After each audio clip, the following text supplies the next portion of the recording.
कभी कभी चली जाए फिर किसी गौशाला में, हरा हरा चारा लेके बढ़िया गऊओं को पवा। बहुत सी ऐसी गौएं हैं जो अव्यवस्थित जीवन है उनका।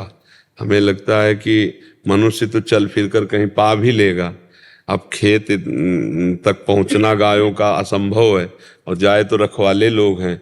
और बहुत तरह से ऐसी असुविधाएं हो गई कि जो गायें दूध नहीं देती, बैल अब खेती जोतने के काम में नहीं आते क्योंकि ट्रैक्टर हो गए, तो ऐसे छोड़ दिए जाते हैं। बड़ी अव्यवस्था गौओं की है, और सनातन धर्म में गौ का बहुत ऊंचा स्थान है।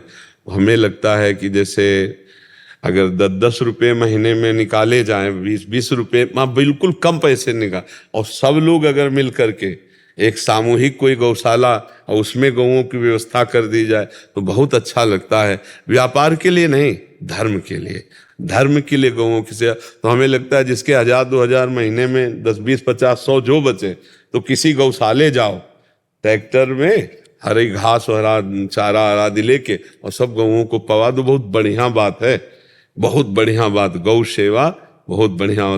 पशु पक्षी सब में भगवान विराजमान है। तो आज बहुत अव्यवस्था है गौओं के लिए। बहुत गौएं ऐसे मारी घूम रहे जिनको भोजन नहीं मिलता, प्लास्टिक आदि इधर उधर खा पी करके बड़ी परेशान हो जाती हैं।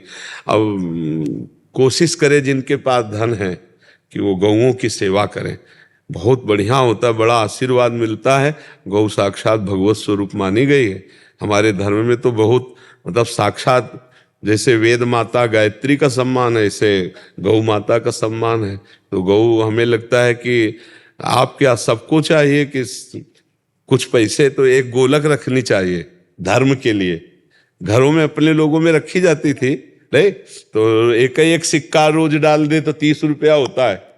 और अगर 30 रुपया का घास लेके एक गाय को खवा दोगे तो उसका तो पेट भर ही जाएगा। थोड़ा बारा जितना देखो, गरीब आदमी एक रोटी का दान करे और राजा पूरे प्रदेश का भंडारा करे, तो शायद है कि उसे एक रोटी की समानता नहीं कर पाएगा राजा। गरीब आदमी की एक रोटी की समानता राजा नहीं कर पाएगा। इसलिए हमें लगता है कि जो अपने लोगों से बने तो व्यर्थ के खर्चा जो करते हैं मनमानी मनोरंजन, वो ना करें।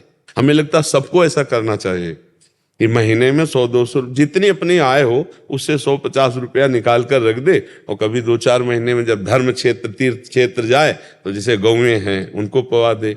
कोई ऐसे भूखे प्यासे बैठे हैं, कुछ उनको पवा दे। बड़ा परोपकार से बड़ा लाभ मिलता है। तो धन का प्रयोग परोपकार के लिए है। संत सेवा, गौ सेवा, वृद्ध सेवा, बीमार की सेवा, ये भगवान जिनको दिए हो जरूर करना चाहिए। शरीर स्वस्थ हो, रुपया हो, तो किसी एक वृद्ध की सेवा कर दो, भगवान बड़े प्रसन्न हो जाएंगे कि सबके हृदय में भगवान बैठे हैं।